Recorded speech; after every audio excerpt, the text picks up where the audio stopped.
Thanks so much, Joyce. Gano, everyone. Thank you so much for being here today. It's really exciting to be here to celebrate and talk about your body of work, Alexis, Bite Celestial Bite. And yeah, just super grateful to the C Magazine team for inviting us to be in conversation. This project has like really meant a lot to me and been really special. So I'm just really honored to be here. But my name is Alex Jacobs-Blum. I am Wolf Clan Gayogohó, Cayuga Nation of Six Nations of the Grand River Territory on my mom's side, and German on my dad's. I was born and raised in Hamilton, and that's where I'm currently based. I'm also a visual artist. I primarily work in photography and video, and I'm starting to expand my practice a little bit into sculpture and installation. And I'm also a curator. I work independently on curatorial projects, and I'm also a member of Bawadin, which is an Indigenous film collective, and we're based in Hamilton. So that's me. And again, Yamagoa.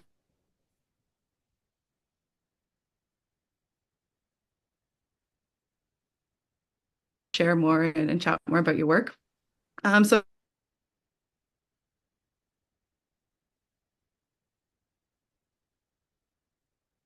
and I think we also have time for questions as well. So people, please feel free to add your questions kind of in the chat there.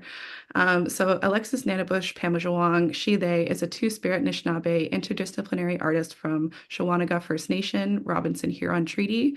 Alexis currently resides in Toronto, Treaty 13, where she has recently graduated from a BFA in Indigenous Visual Culture at OCAD-U. Alexis's practice began in London Township, Treaty 6, where she attended the Beale Art Program, and their work focuses on performance, installation, beadwork, photography, and video. And Alexis's work focuses on Indigenous storytelling, ancestral/intergenerational knowledge, presence and absence, land as pedagogy, and acts of care, labor, and love. And Alexis is currently working at Evergreen Brickworks as the coordinator of Indigenous public arts. Alexis, is there anything that you'd like to add or share anything more about yourself? Yeah, no, good for that. Alex, no, I just wanted to like kind of maybe introduce just a little bit more traditionally, I guess. Chinoden Gwaden Dingo, Great Strong Northern Wind is my spirit name. And Mame Dodam and my clan is Sturgeon. And I just also want to say and acknowledge like my parents. So Nanibush comes from my mother's side and Pamajo is my father's side. And yeah, I'm really excited just to have this conversation with you. And that's it. That's all I got. So whatever you want to say next, that's all you. Thanks so much. I super appreciate that. Yeah. So C Magazine reached out to me earlier this year in April and invited me to curate their artist project for the Almanac issue, which was like just a super great honor for me. And they were sharing the themes of the issue with me. And, I hadn't really given much thought to the meaning of almanac before. And they shared that almanacs are tools that gather knowledge from the past that help us navigate and shape the future. And this really resonated with me and actually is a big part of like my artistic and curatorial research is this kind of like idea and practice of Indigenous futurities. And I was reflecting on the concept of almanac and future building and like what does it mean from an Indigenous perspective. And for Indigenous nations, including my own, the act of carrying forward ancestral knowledge is deeply tethered to world building. And time and space is not linear, but they're cyclical and, moving through past, present, and future simultaneously. And ancestral wisdom is not a distant memory that it lives within us. It's embedded in our bodies, in our languages, our ceremonies, food, harvesting, and so many more traditional practices. And so I'm always so interested in how other artists are also approaching these themes in their work. And I've been drawn to your practice, Alexis, for a few years now. And I saw your thesis work at OCAD-U, and I just immediately felt this like kinship with you and in your practice. And so I was really excited to approach you about this project and so glad that you wanted to be a part of it. And for me, Alexis's practice really embodies this like cyclical relationship between ancestral knowledge, the land, and future imaginings that explores themes of like movement and interconnectedness, weaving stories that are rooted in land-based knowledge, while imagining futures that are led and guided by our ancestors, through new and old materialities, like birch Mhm. bark biting, which is the performance that you did for this artist project. Do you want to share a little bit about the process in developing or thinking about this new body of work, Bite Celestial Bite?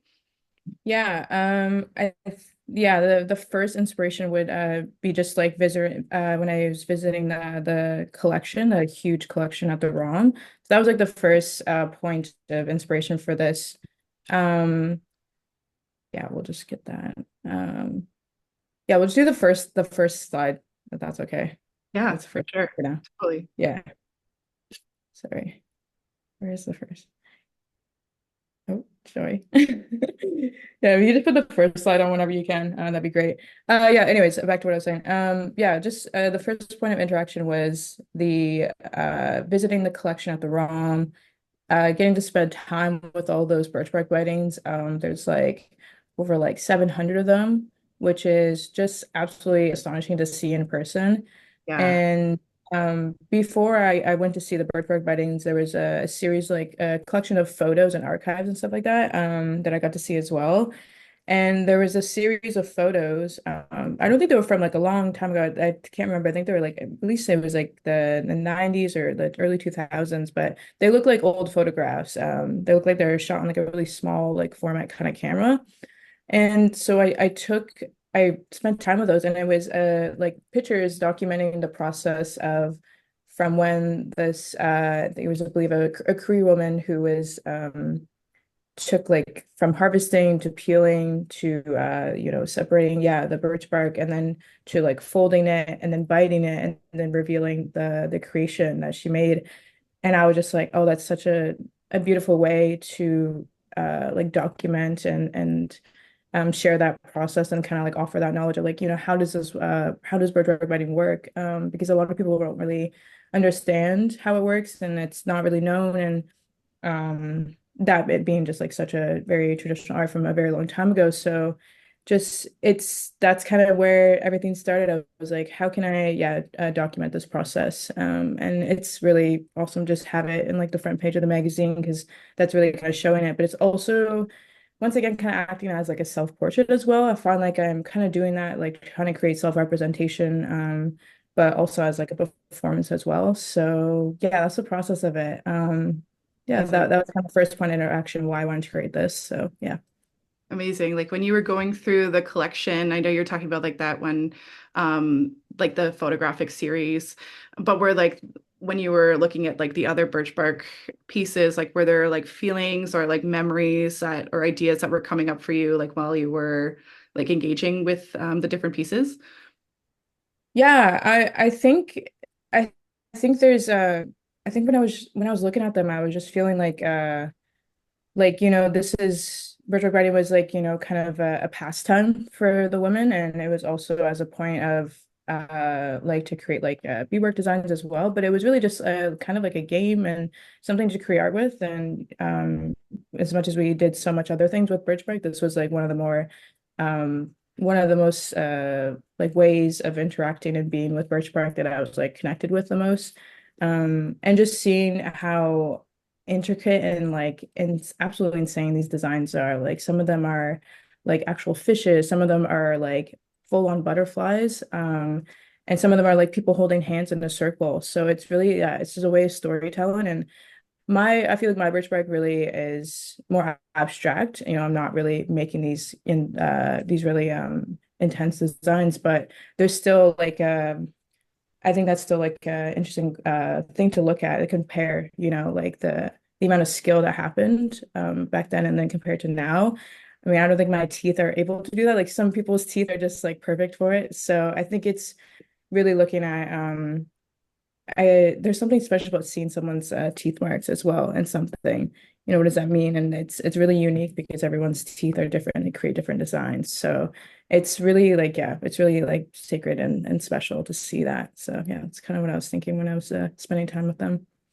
Yeah, definitely like so special. Like I know you like showed me a couple of images from Mhm. when you were in the collection, like seeing like the fish and like the butterflies. Yeah. The designs were so beautifully intricate. Like I couldn't even like wrap my brain around it. I'm like, how does one like Yeah. physically do that?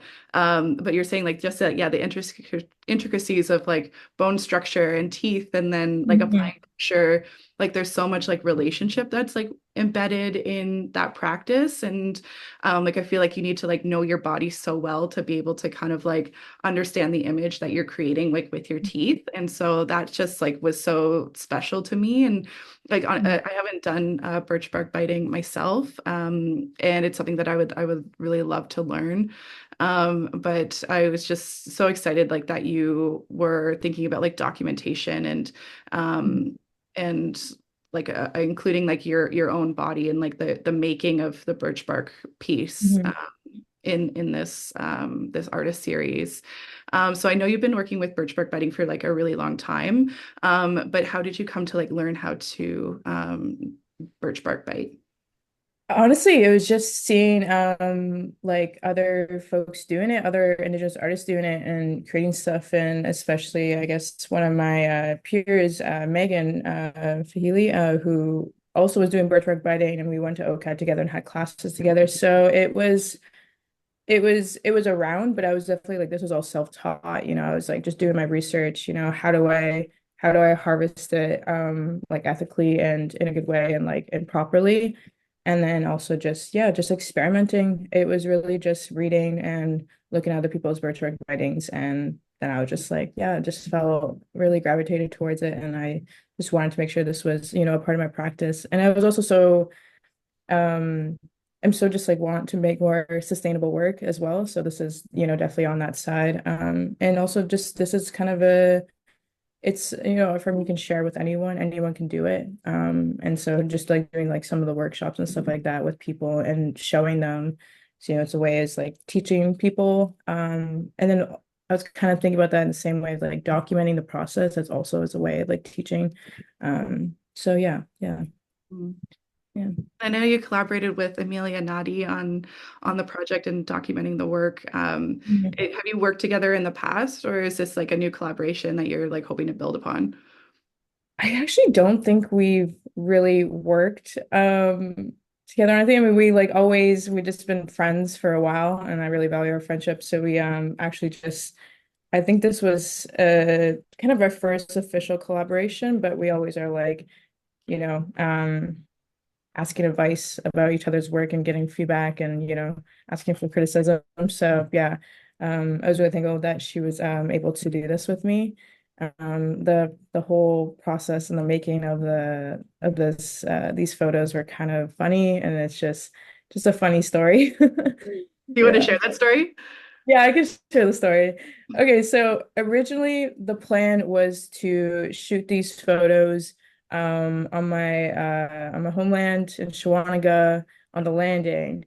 But the weekend that I went, it was just raining the whole time. And I really wanted to like capture the photos underneath like the blue hour and the moonlight and the stars and stuff like that, where they're more like prominent. But that didn't happen.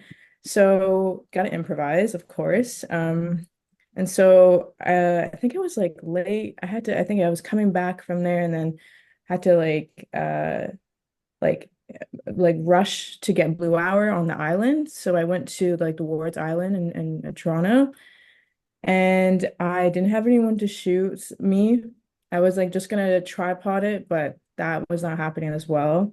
Hard to And do. so, yeah, definitely not, I'm very much a person of like I just want to do things myself, but you really do need to ask for help sometimes. So I asked Amelia if she could come help me, and we literally like we're both running to the station to catch like the ferry that would get us there just before Blue Hour. It was really funny.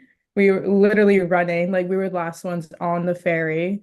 And then we were walking really fast to the Wards Island section, to the beach. And we got there and it was quite cold. There was like people swimming and kind of getting the shot. And then because I used like this little light to show like the actual like the marks from my teeth and like show like the design after it was complete. The light was attracting so many bugs, like an insane amount of bugs. Poor Amelia was just getting like swarmed with bugs.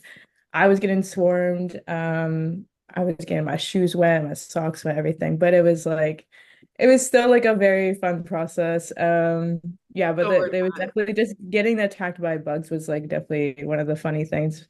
And some of there's a photo on the last slide, but we'll get to that in a bit. But you can see like the bugs and some of the photos that I have. They're just you can see the swarm of bugs happening. Yeah, just quite literally getting attacked by bugs. And that was just a funny story. So yeah. Yeah. it. Yeah, I love that so much. Yeah. And No, shout out to Amelia because the photos, the documentation is so beautiful. yeah. I know you brought a little light, but do you want to share like what that process was and kind of like how you lit the performance?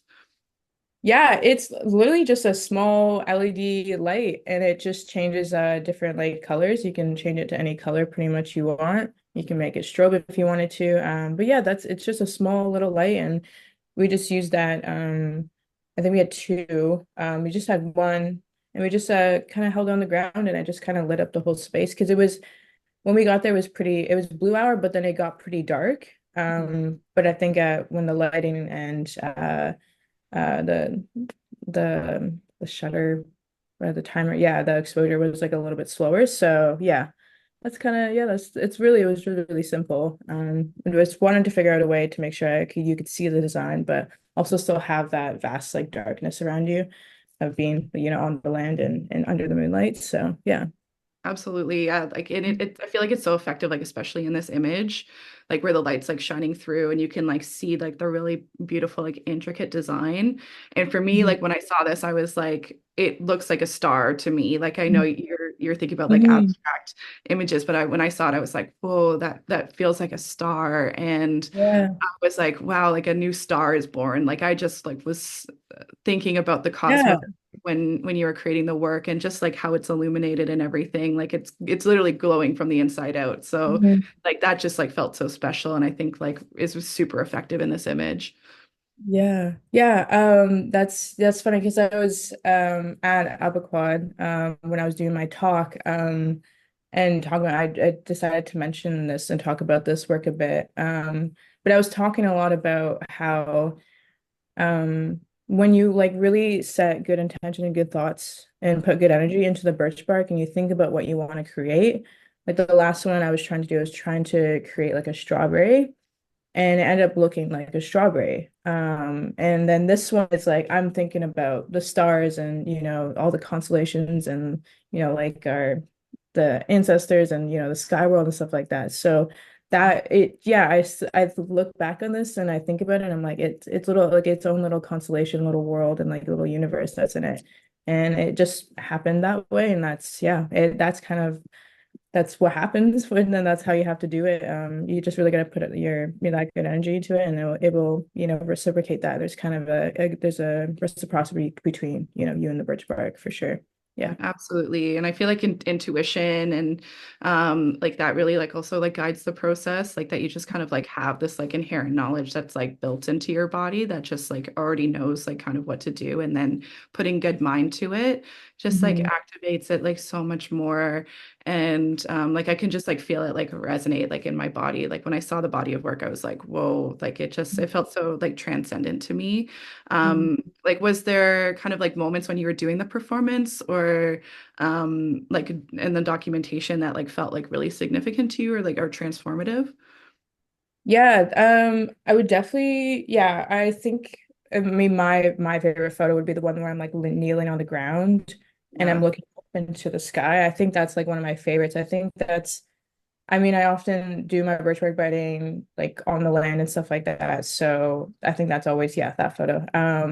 I think that's probably one of my favorites. And it's just, I think there's something special about it looking up and biting it. So I think that was like a really good moment for me. It just kind of felt like like a, like a, like a practice and like a ceremony, but like it was sacred, but it was, yeah, and it was just for me, because like, what I was thinking and stuff like that. That's only between me and just the constellation of the stars. Like I'm spending time with them, so it's yeah, it's private, but it's also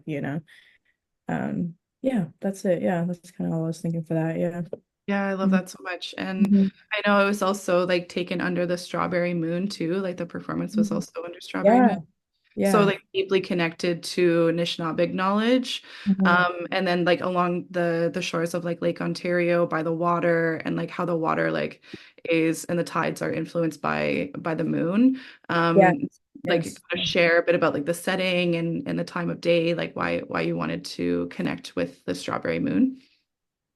Yeah, I'm always gravitating towards the Otoman and that time, and also the Strawberry Moon is it's time for women as well. So I was really thinking about what is as being like identified as like a two-spirit Anishinaabe person, but also like tapping into like my femininity, my that side of myself as well, and also like this was after I graduated. Yes, it was after I graduated and I decided to wear a ribbon skirt instead of wearing a gown. And I think just being me, I just don't really wear skirts like at all. So and not that that has to do with anything like gender, but there is it's a feminine thing to do. And so I was really kind of tapped into that, like how that made me feel wearing that. But I was also very proud of it. So yeah, so just kind of that's the connection with it, just thinking about the Otoman as, women's medicine and doing it underneath the strawberry moon as well. So that's kind of the connection there between the doing it on the strawberry moon and kind of the connection and relation between like femininity as well. So yeah. Yeah, no, thank you so much. I appreciate you sharing that. Mhm. And like also thinking about like the creating the work like in Toronto, and like understanding like your own place and space like within kind of an urban city and Mhm. being urban Anishinaabeg, like what did that mean to you like when you were doing the performance like in this kind of like urban center? Yeah, I mean, fortunately not it was not planned, of course, but it's still like an important narrative of it. Like I mean, I've been living in the city for a while now and it's definitely hard to be away from home, but I always go back and visit. But I still have to honor, the land that I'm on still. It's done so much for me, and especially the island too. I've go on the island all the time and spend time with the water there and bike around, and I've done a residency at Artscape as well. So there's like it has a special place in my heart. So that was kind of, I was thinking about just doing it on like on the mainland, but I was like, no, got to go to the island. And you could just see nothing but water, which is really special. So I think it's really, yeah, just about honoring, where I am currently creating on and existing on and yeah, doing it in a good way where I'm still respecting the other nations on here, but also like acknowledging my own by bringing that Anishinaabe Anishinaabe knowledge on the land as well. So yeah. Yeah, Mhm. absolutely. Like I feel similarly where I've been like traveling back to my homelands of upstate New York and specifically Cayuga Lake and spending time there. And I feel like just so deeply rooted to that land. And I just feel like when I'm there, like I feel so seen and held by my ancestors. Mhm. And it was like during the pandemic, like when we were traveling and staying indoors, and I was like just feeling like so disconnected from that feeling. And um, it was like, and all these things like were happening in the world too, like where I was like feeling really bogged down.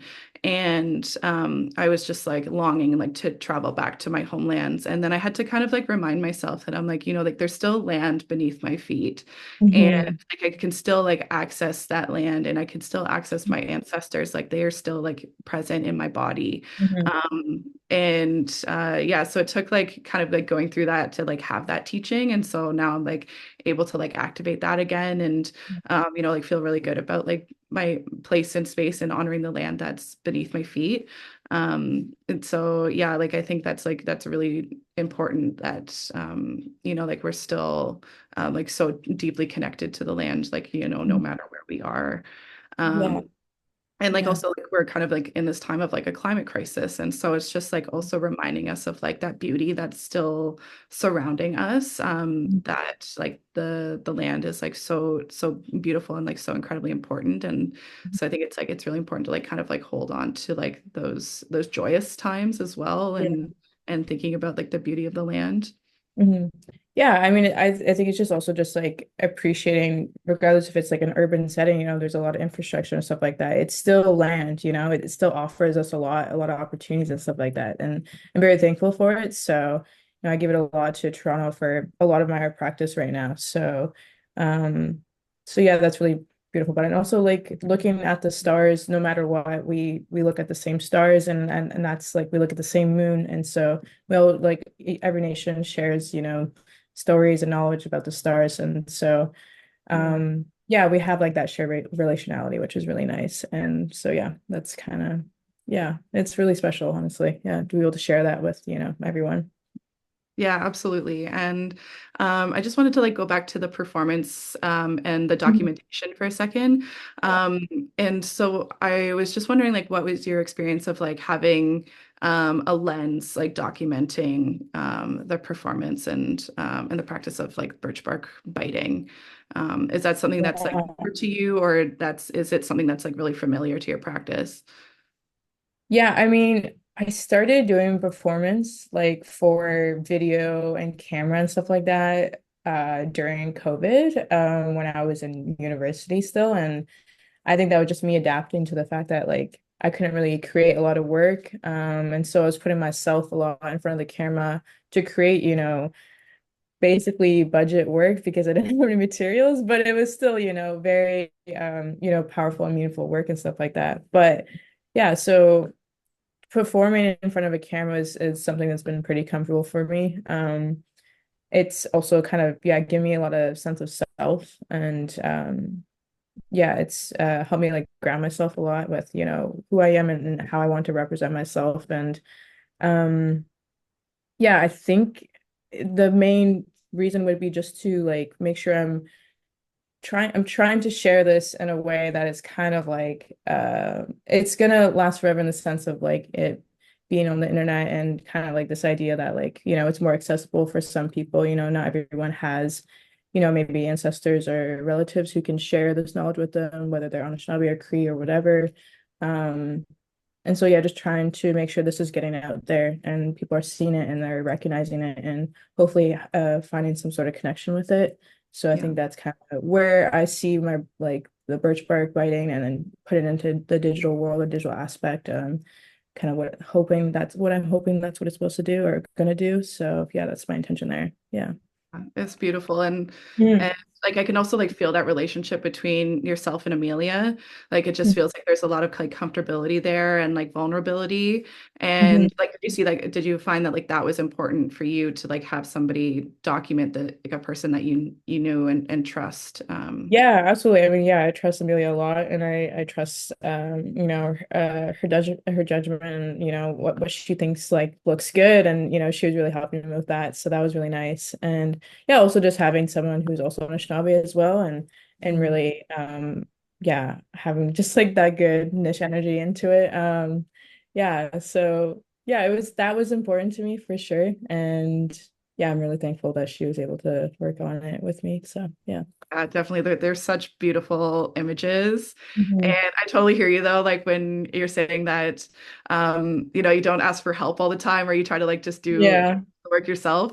I very similar. Like I like my camera on a tripod, like put the 10-second camera on or 10-second timer and like thrown myself like in front of the Yeah. camera, like in Yeah. that time. And Yeah. they're Yeah. absolutely hilarious. Like I have like thousands Yeah. of takes. Mhm. But it's yeah, I think for me it's like it's so important to like have that person that like and you trust like behind the lens.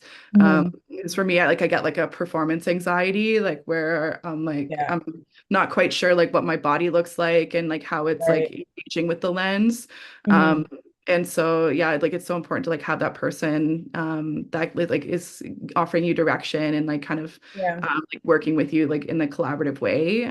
So like that's so exciting that you have Amelia and like you're going to be like kind of building upon this practice too. I think that's Yeah, yeah, absolutely.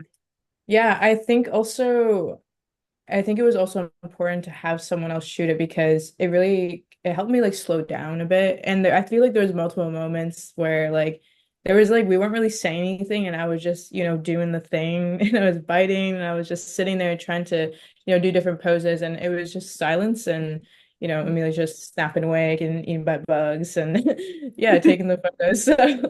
But it was like, yeah, I feel like there was a lot of slow moments there where I was actually just able to perform and not think about anything. And I think that was important for it because I really had to, focus and put the good energy into the birch bark. So that was really helpful and really, you know, um, really pushed this project forward for sure. Yeah.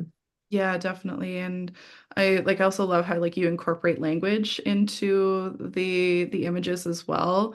Do you want to Mm. kind of like share that process of like of incorporating Anishinaabe into the work? Yeah, I mean, I try to do it as much as I can, whether it just be like on titles of my work. I'm not an expert. I'm not a fluent speaker, but any chance I can, try to incorporate the language as just kind of a process of learning and a process of other people, Anishinaabe people seeing their language in artwork and stuff like that. So yeah, I wanted it to be because this felt pretty private to me and like a sacred thing to share, but also like I didn't want to. I mean, it's translated in the text, but it's still like on the images. Nobody knows what it says until like the very end, until they experience the photos and stuff like that. So that was kind of important. So yeah, I just wanted to include the language and that's really important to me to do that. So yeah, that was my thought with it. Always important to not speak the English language, be a little bit decolonial with that. So yeah, just trying to really share as much as I can of, Anishinaabe knowledge. So yeah. Yeah, it's so beautiful and it's like really felt like even though I don't speak the language, I don't speak Anishinaabe, but like Mhm. just kind of like also reading the words like activates this like feeling inside for me that like spans beyond like kind of like Western concepts Mhm. um of love and good mind and good energy. And so yeah, like I really appreciated that you like embedded Anishinaabe into the work. Mhm. Um and I was just wondering like what you hope like people kind of like take away from this body of work. Oh, yeah, that's a big one. Yeah. I I think the biggest thing would, yeah, just to like practice or like learn more about birchbark biting and to maybe even try and practice it and go and do your own research and see why this is such an important like art form for us.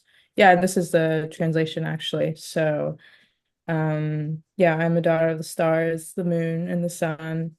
As I bite the birch bark under the heartberry moon, by the water. Oh, there's a typo there. With the trees, I acknowledge and honor my art ancestors. I carry this tradition into the future for our daughters to come, a celestial love. So yeah, just I think that really kind of says it right there. Just thinking about um the special moments that you have with the birch bark and when you do it, where you do it, and what you think when you're doing it. And just yeah, I think it's really just trying to carry on the tradition. I think that's like what many artists when they birch bark bedding is what they're trying to do, keep it, um, preserve it and make sure it's, just into the future and for the next generation. So yeah. Yeah, absolutely. And like I love that you like also included like art ancestors in there. Like what does that mean to you? Yeah, I think that would just be like spending time with like the birch bark weddings that I've seen. Like they're from like the 70s, 80s, and like maybe even some in the 90s. So that's like, way before I was born. So, and I think anyone who does birch bark wedding is making sure that we are honoring are our ancestors who have done this before us. And I think that's what's really special about doing birchbark biting is that that's what you're doing every time you do a piece. Um, and that's just, yeah, that's like the most beautiful thing I think we could do for it. So yeah. And carrying forward a legacy too, like you're Yeah, yeah, giving like absolutely. language, like language preservation and Mhm. like this very like ancient practice of birch bark biting and carrying that forward and doing it in like this new contemporary way. And I Mhm. think like young people like will be really inspired by that Yeah. and will like want to pick it up as well. Like I think it's like Mhm. you make it so accessible. And so like that's just like so special to me. And like I think a lot about legacy and like inheriting all those teachings that came before me, all that wisdom that came before me, and like how do I carry it forward Mhm. into the future, like this kind of like sense of responsibility Mhm. and I see that so much like embedded in your practice too. Um, and I'm like thinking about like this whole experience and like how this work kind of came together. But are there things or teachings that you kind of took away from making this body of work that will contribute to future bodies of work? Yeah. Um, yeah, it would definitely be just trying to figure out, where my practice is going. Like I'm gonna still do birchbark binding, but hopefully translate to like clothing and like Well, even t-shirts, maybe tote bags, bandanas, stuff like that. Like, where can we see the design elsewhere other than, a birch bark? But still trying to do it in a more sustainable way. But yeah, I just want to how can I translate it to other materials? I'd love to do like more like large prints and stuff like that. Just yeah, so just well, documenting the birch barks and yeah, translating them and hopefully seeing what happens and what comes out of that. But I think I want to get a tattoo of one of my designs on my back actually. love So it. that's like a huge thing. Yeah, so I'm just hoping that I'm just finding new creative ways to share this practice with everyone. Yeah, Yeah, yeah, so cool. I think that's yeah. amazing. And Mhm. clothing, I'm so excited to see that. I can't like sign Yeah, up. I oh, maybe a little sneak peek. ooh, Yeah. okay. Oh yeah. So Oh, exciting. also, yeah, if we want to go through these photos real quick, Yeah. before we like maybe open up the floor for questions. But yeah, these are some of like outtakes. These are possible contenders, runner-ups, for photos. Can only have so many. So yeah, you can see in this photo, you can see all the like the flies. Those are all flies, but it kind Yeah. of it looks cool because it kind of looks, maybe it's like stars or something like that. It's like a, orbs of light. So yeah, yeah. Yeah. So yeah, They those are really feel the like abstract. Like it does kind of yeah. look almost like celestial too. And like there's movement. Like I could Hmm. see like a little bit of like blurring there. So like that's Yeah. just it's so cool that it could kind of like lend to both, but like equally speaking to like the land and the cosmos. Yes, absolutely. Yeah. Yeah. Cool. Uh, Yeah, we got Amazing. like 10 minutes left. So miigwech for that. Thank you so much, Alex. Oh, thank you. And y'all go miigwech. Like Mhm. I love like talking to you and hearing more about your practice and your stories. Mhm. And I can't wait to see like where this like takes you next. And like how you kind of like build upon it. And Yeah. I'm excited to get a sneak peek of the clothing. That's really Yeah. exciting. Yeah, Um, seriously. Yeah, I really, really, it's been an honor and pleasure to work with you. And I honestly can't thank you enough for the writing that you did. It's so beautiful. I cried when I first read it and I read oh, it all the time. So yeah, I just think it's really well done and I really appreciate you for all the love that you put into that. So yeah, oh, thank and you. yeah, that means like the absolute world to me. Mhm. I really put like all my love and like good intentions into it because I just was like feeding off of that energy that was Mhm. that's in already in the work and so it was Mhm. like a really great honor for me to like be able to respond to that and include like my own like understanding from a Haudenosaunee perspective. Mhm. So just like it felt like a really beautiful collaboration and hopefully we can do something another something in the future. That would be a lot of Oh, fun. absolutely. Yes, Yeah, right. absolutely. Cool. Great. I would love to open it up to questions. Are there any questions from our audience members for Alexis? Yeah, questions, comments, anything. Is everyone able to talk, right? Yeah, Hopefully. absolutely. Okay, cool. If not, we can also, leave it at that. That's totally okay. But I'm happy to hear anything from anyone. Yeah, I think the chat is open to everyone. So if anyone has anything to add to that beautiful conversation, like I really liked also seeing the behind the scenes or like Yeah. the outtakes, but like this Yeah. one especially. Yeah. Yeah. That was, yeah. I was really like, I think I was going to include that one, but it just ended up like not editing to the way that I wanted it to after. So I was just like, you know what? This will be maybe like just one I include and post, some other time. But yeah. Yeah. It's a beautiful photo. Thank you. It's a gorgeous image. Mhm. And you can see the stars so clearly too. And I love Yeah. the Yeah. horizon line that it's like moving from like really dark skies to this kind of like orangey kind of